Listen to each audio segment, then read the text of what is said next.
রাখে আল্লাহ মারেকে, এ যেন এক সাহসী উচ্চারণ। মার্কিন সামরিক হুমকির মধ্যেও ইরান তার রণসাজে সজ্জিত হচ্ছে।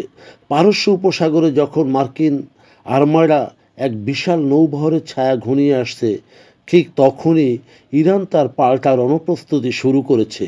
মার্কিন প্রেসিডেন্ট ডোনাল্ড ট্রাম্প তার সামরিক হুমকির মুখে নিজেদের আকাশসীমা ও সার্বভৌমত্ব রক্ষাকল্পে ১,০০০টি নতুন উন্নত প্রযুক্তি সম্পন্ন ড্রোন সশস্ত্র বাহিনীর সঙ্গে যুক্ত করার নির্দেশ দিয়েছেন ইরানের সেনাপ্রধান।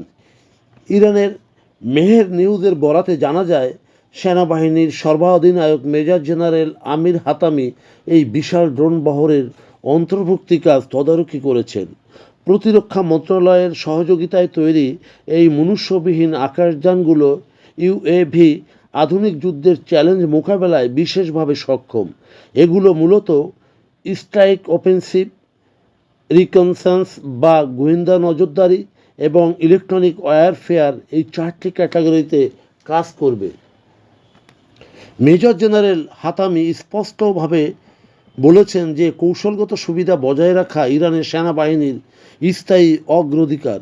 সাম্প্রতিক 12 দিনের যুদ্ধ থেকে প্রাপ্ত অভিজ্ঞতাকে কাজে লাগিয়ে ড্রোনগুলি তৈরি করা হয়েছে, যা সমুদ্র, আকাশ এবং স্থলভাগের যে কোনো স্থানে সচল লক্ষ্যবস্তুতে নির্ভুল আঘাত হানতে সক্ষম।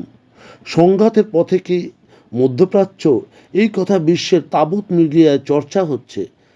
মার্কিন প্রেসিডেন্ট ডোনাল্ড ট্রাম্প ইরানকে আলোচনার টেবিলে আনতে যে ম্যাসিভ আর্মারার ভয় দেখাচ্ছেন, তেহরান তাকে সরাসরি চ্যালেঞ্জ জানাচ্ছে।